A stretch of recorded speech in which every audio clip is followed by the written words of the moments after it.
page too. Okay. Oh, and hello everyone.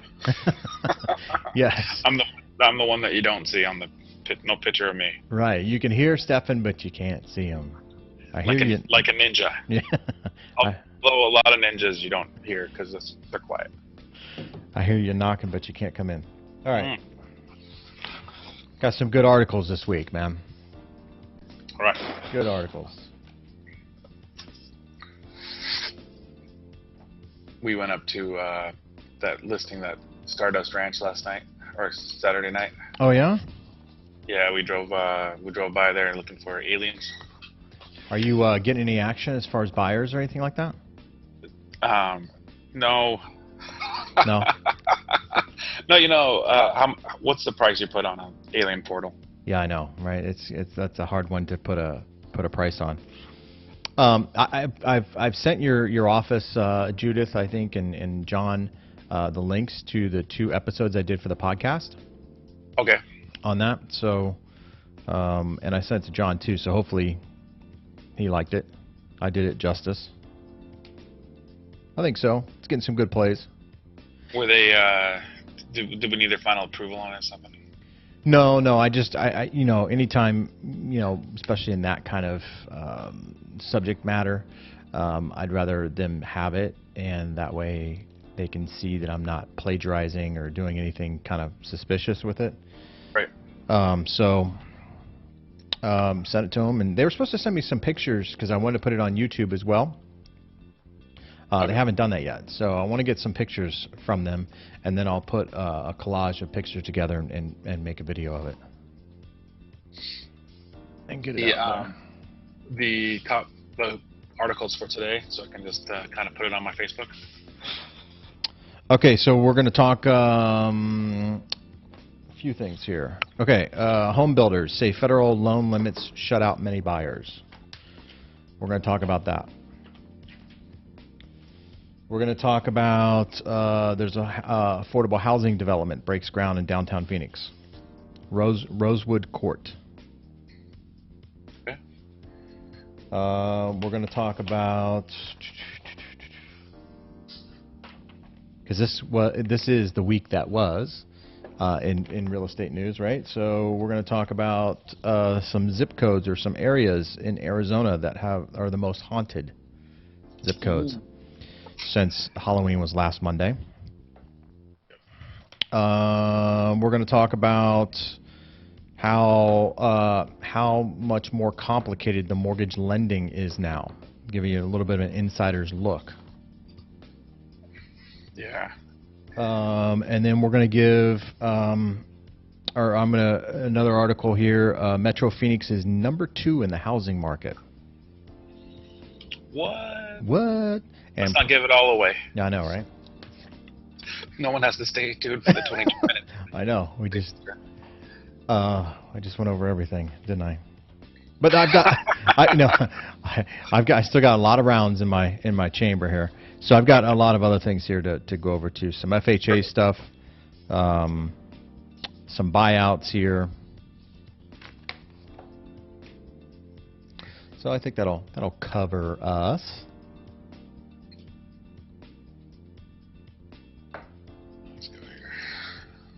All right, hello everyone, and if you're watching us on Periscope or Facebook, please like our Facebook page and share it with your friends and family.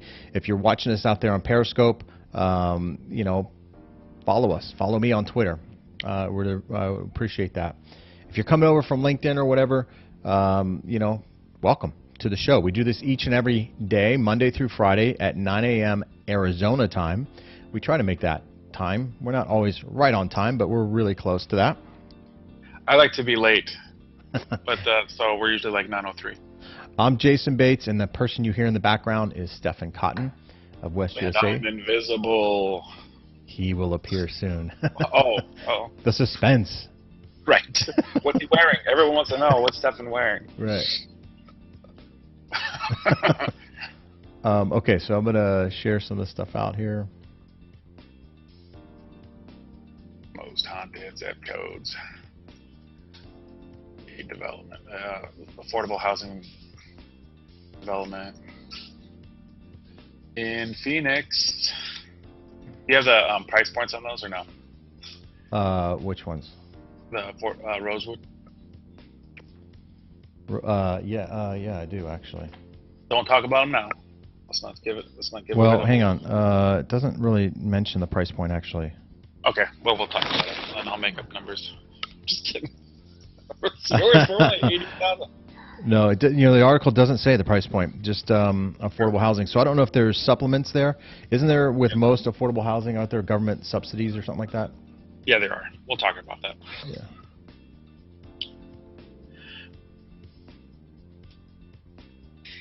Election tomorrow. Yeah, big one, right? Yeah. Obviously. The biggest. The biggest. Have you heard about this thing? The election. Have you heard about this? Exactly. It's supposed to be pretty big.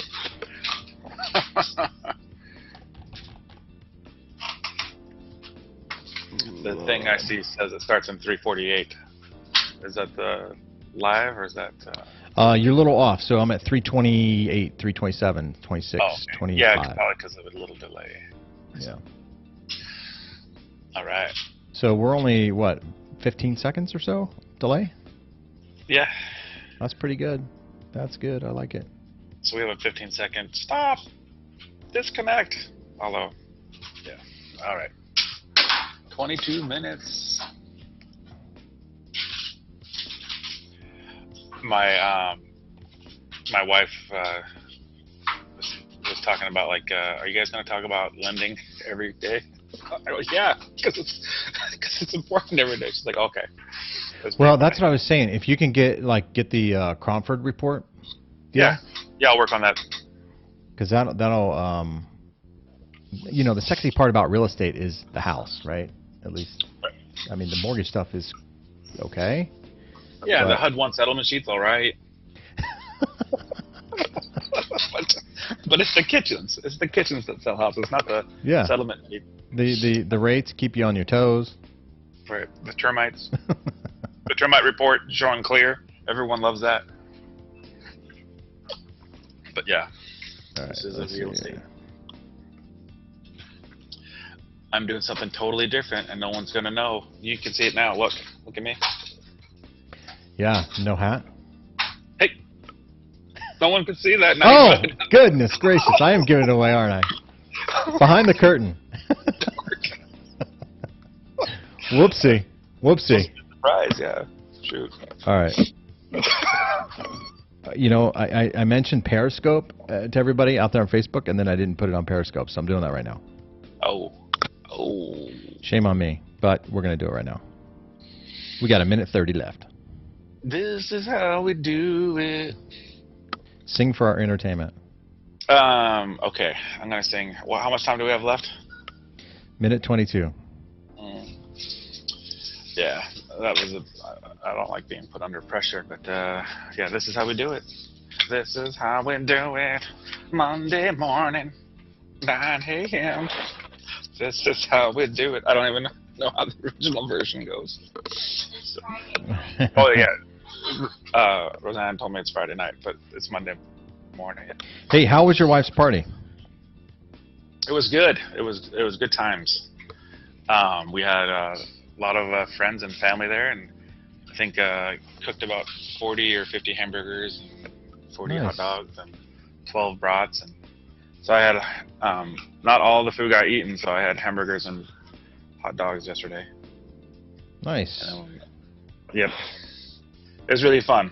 I had a good time. And then, like I said, we went to the Stardust Ranch a little later after most of the people left. We watched the Stardust Ranch on the Ghost Adventures, and then we drove up there looking for aliens. Nice. We did not find any. Did not find any, huh?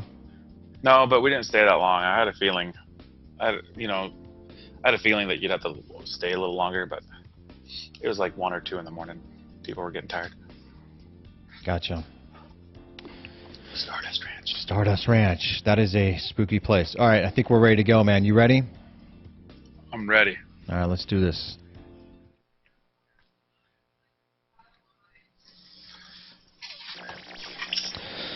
All right, hello everyone, and welcome to this episode of 22 Minutes with Jason and Stefan. It is Monday, the day before the election. Oh yeah. And I just had a pop-up come above your face there, so let me exit that thing out. The power of live, or the got to adapt on live TV, right? If you're watching us here on Facebook, please like and share our Facebook page, as we would love the opportunity to earn your business. And we'd love for you to, if you want to reach out to us, you can message us straight from the Facebook page. If you're watching us on Periscope, please follow us there on Twitter. Would appreciate that. And tell your friends and family about us, because, again, we would love the opportunity to earn your business. Why not? Why not, right? Why not? Why not us? Why not us? Why not? Yeah, some people say why. I say why not. All right, so we got a lot of news to cover. I don't know if we'll get to it all, but we're going to certainly try to get to most of it today. And I'm thinking that I forgot to say something, but I'll remember it later, I guess. Oh, first thing, let's get to the tweet quote of the day. Let's get that going and get us some little Monday motivation going on here. So today, this one is brought to us by Johnny Cash. And, you know, I gotta apologize here because it's so small I can't even read it on my screen. I can read it for you. All it says is Johnny Cash. Yeah. Oh, no, right. It is tiny. All your life, you will be faced with a choice. You can either choose love or hate. I choose love. There you go. From the late, great Johnny Cash. Choices in life that we have. It was either Johnny Cash that had that quote or that little kitten in his hand. Yeah, or the little kitten. I think the kitten also chose love. Exactly. All right, so let's get to some of these news makers here for the week that was last week. Freddie Mac has shown a huge profit for third quarter, year to date. Freddie Mac, a whopping $2.3 billion net profit third quarter. That was double what the GSE made in the second quarter, which was a good quarter. So wow. It doubled. So Freddie Mac, and that's Freddie Mac. And you know, and I know, a lot of loans go through Fannie Mae. So for Freddie Mac to have that kind of profit, haven't seen the numbers for Fannie Mae yet. I'm sure they're pretty stellar.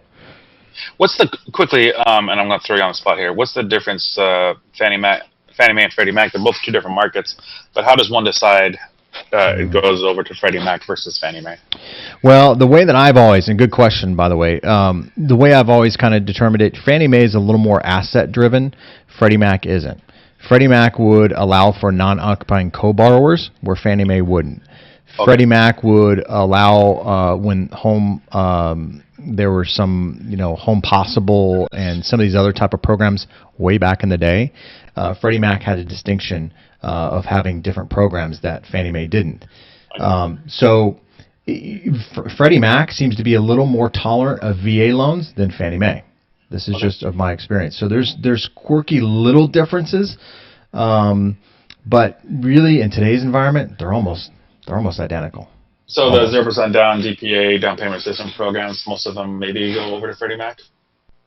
You can, sure. Yeah, I've gotten on some of them, like with the Sapphire program as an example that we talked about a little bit on Friday.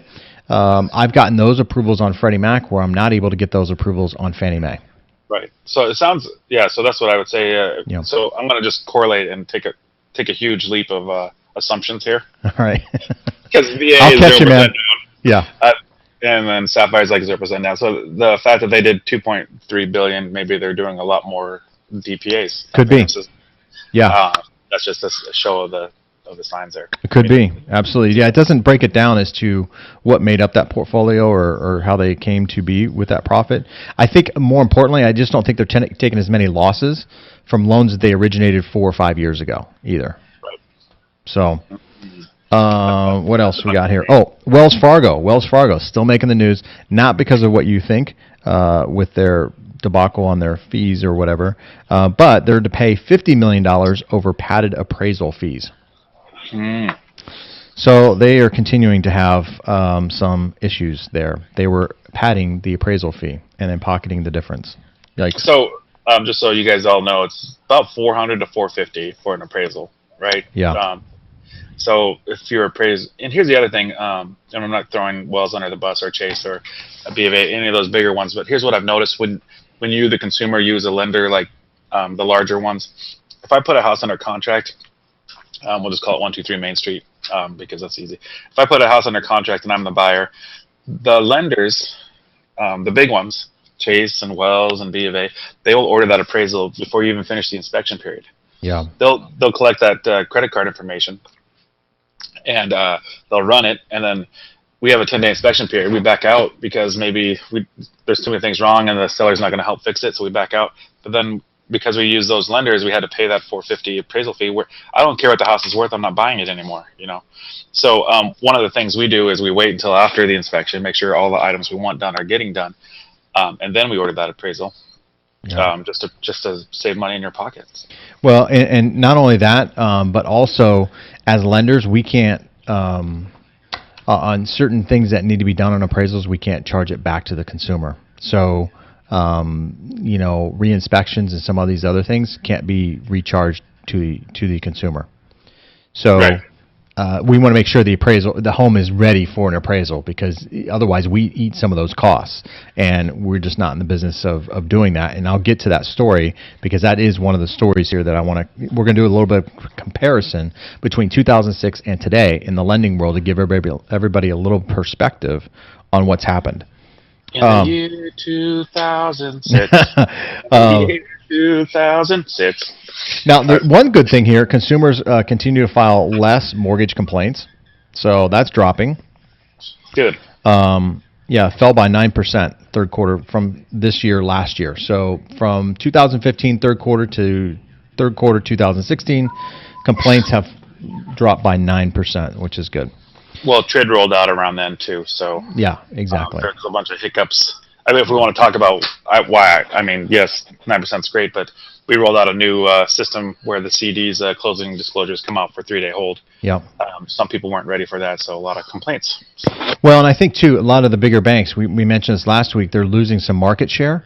A lot of the non-depository banks, mortgage bankers, are taking a bigger share of the mortgage lending world, and they're just a little more efficient than the big banks are.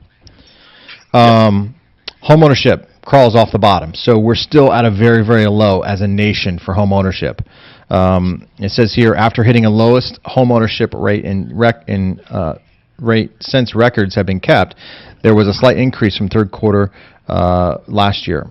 The rate went from 63.1% to 63.4%, making it the second lowest rate in history of home ownership. So 2 out of every 3 houses are owned by somebody? That's not that bad. I don't know if it's 63% of Americans, citizens own, or of legal age own homes. It's not bad, but I think it's more property based than the individual based, because there's a lot of people renting. But I think for every house out there, if you had 3 houses, 2 of them are owned by like a person that lives in there. The other one is. Yeah, but the other thing too is that might be skewed too, because there's a lot of investors who own 10 or more properties out there. That's what I'm saying. Oh yeah. So it's probably the owner. It's weird. It's an interesting. Yeah, I don't know where they got that. Who knows? I'm just I'm reading the headlines here. But I have seen, you've seen too. There's still a lot of renters out there, especially here in Phoenix. I mean, there's still a lot of renters out there. Yeah. Why buy when you can rent? Right. Another one here, and we talked about this last week, some of my takeaways, or maybe it was the week before. And this really doesn't have a lot to do with I guess, the consumer or whatever, but mortgage employers are in compensation war. There are a lot of employers who are offering large bonuses to loan officers to entice them to come over and work for them, along with processors and underwriters. Here I mentioned it, and then here they write an article about it. It's kind of interesting how that works. But I talked to a few lenders, and like their whole team would jump ship for like a $5,000 bonus. Yep. Like 4 months later, 5 months later, they qualify for somewhere else to jump ship for another $5,000 bonus or $10,000 bonus. Yeah, some lenders are giving upwards of $20,000 bonuses. Pretty crazy. And FH or underwriters and processors are even in higher demand. So we'll see what happens where that ends up.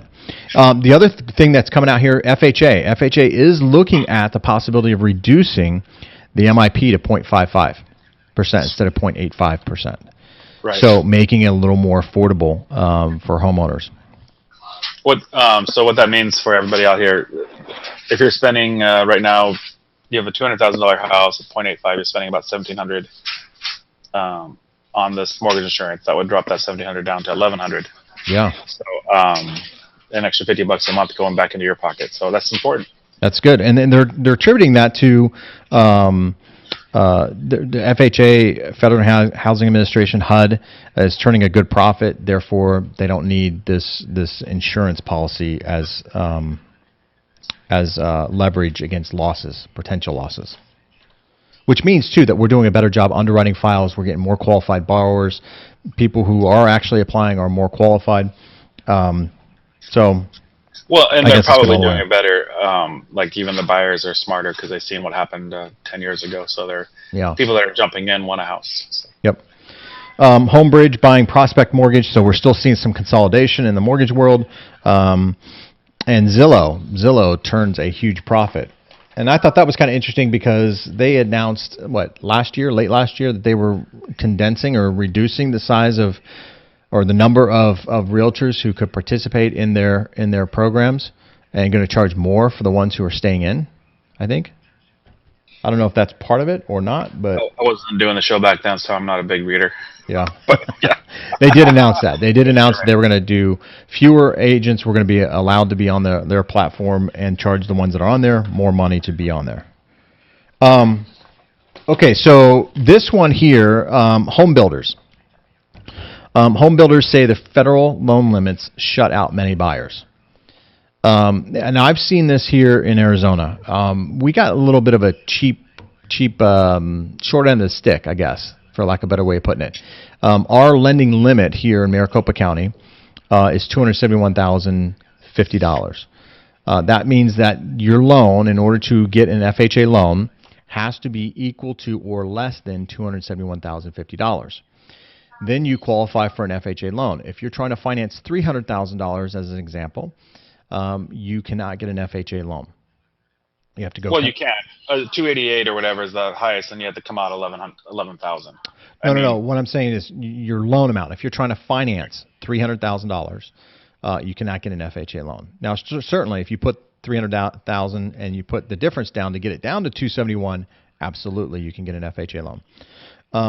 Now, what this has done is kind of put a ceiling, if you will, or a cap on some home builders. So they're trying to build homes under that price point because it opens it up to potentially more home buyers when you have an additional financing option. Right now, we're very limited. I mean, there's still a lot of options out there. I don't want to make it sound like there's not a lot of options, but there aren't as many options as there once was. And so to take one of those options away is it can have a huge impact on a builder and what they do and how they build and how they approach the business of building. Well, I think it's smart to market towards FHA buyers. I think they're over 50% of the buyers out there. So when you go above that, then you eliminate the potential. Hey, I have a news article too. So when you get close to whatever time we have, I want to talk about it. Maybe about 3 minutes. All right. So real quick here is Phoenix. Phoenix, #2 housing market in the country. Sweet. And proud of it. This is according to bankrate.com. As a matter of fact, number two. Number two. So who's number one? Who's number one, you might ask? Number one, Portland, Oregon. Portland, Oregon's number one. Now this article was taken from 3 pieces of information that made up this ranking, if you will. Single-family home appreciation, number 1. Property tax costs, number 2. Foreclosure rates, number 3. So given those 3 factors, Phoenix is number 2 of that. And if you're looking to move here from other parts of the country, Phoenix as a whole, as far as the West Coast goes, is very affordable. Right? And property insurance rates are very, very low here in Arizona. I mean, insurance, because we don't have some of the natural disasters that we see about on the news all the time. Right. we're pretty even kill here as far as, and we got heat, of course, but that's not considered a natural disaster. Although in some cases, I guess it would be. Um, Property taxes are low here, as we mentioned before, and home values are rising. Now, part of that home rising thing here, Stefan, and you can kind of attest to this more than I probably can, is that in 2011, since 2011, is saying the average home values have doubled in Phoenix Yep. since 2011, which is kind of crazy. Now, in 2010, I remember doing financing for properties at $50,000. Right. It's Yeah. You're hard pressed to find anything now below what 120 maybe. Right. I just did a search. I have a flipper looking under 90.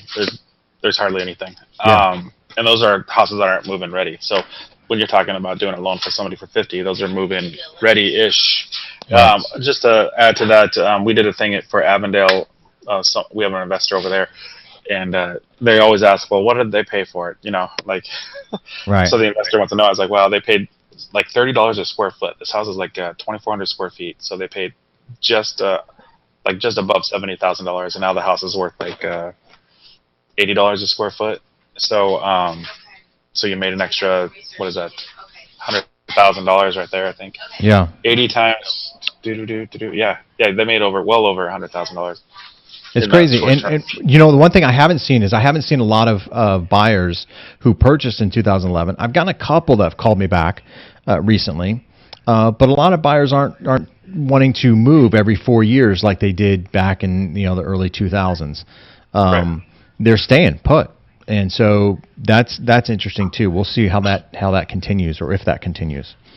I want to give real quick here. I want to give a little comparison here from lending in 2006, since we're kind of going back there, versus lending today. And I want to give some comparisons to kind of put everything in perspective to everybody, because this is something that we deal with or I deal with on a daily basis. But this article really kind of outlined it and did a very good job with it. Pulte Mortgage was the company that they kind of shadowed, if you will, and compared the numbers against. So it can be a little skewed because they're mainly in the new home sales, and new home sales kind of dictate where these numbers come from. But there are some other numbers within these numbers that are pretty enlightening. So back in 2006, it cost Pulte $3,100 to originate a loan. Now, when you talk about originating a loan, that's employing underwriters, processors, the whole gamut. Okay, credit reports, everything. $3,100 to originate a loan in 2006. By 2012, it rose to $5,700 per loan. And this year, they're predicting that it will be $6,100 per loan. So it has doubled, just about doubled. Not quite doubled, but just about doubled in 10 years, which is enlightening, because that puts a big squeeze on these margins. And we're talking about loan officers and compensation, and loan officers chasing the compensation. These numbers will kind of shed some light on that. 10 years ago, Pulte's legal and compliance outlay checked in at $2 million annually. That figure increased to $3.5 million in 2012, just for compliance and legal. Wow. And then the expense for the compliance is expected to hit $4 million this year for 2016. So that has doubled, just the legal and compliance fees. And that's due to TRID. That's due to all the different changes, the Dodd-Frank Financial Reform Act, all those sorts of changes. Now, this money has to come from somewhere, right? You're talking, that's a lot of money. Here in 2006, this is when I said about the complaints about consumers complaining less about mortgage companies and closings or whatever.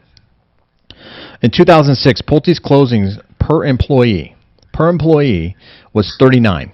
So for every employee, on average, 39 closings. This year, it will be 19 closings. So that's a decrease of over 51%. What happened to their workforce? Maybe that decreased. Yeah, well, it's all relative, because it's still workforce versus closings, so it's all relative to that. Here's one that was really shocking to me, and I don't see this all the time. But I know from our packets, and I hear from our consumers when they get the email of the disclosures, like, man, my hand is cramping here. 2006, the average loan file checked in at 302 pages. 302 pages. That's disclosures, pay stubs. That's the whole thing. If you put the whole package together, 302 pages. This year, it's 806 pages. 806 pages to make up one loan file. Is the font twice as big? Is that why? It could be. No. Yeah, we're getting older, so we can't read, and so you got to increase that font. In 2006, Pulte's mortgage production broke down this way: 49% were non-agency loans, 47% were conventional loans sold to government sponsored enterprises. 2% were Federal Housing Administration loans, and 2% were Department of Veteran Affairs, or VA loans.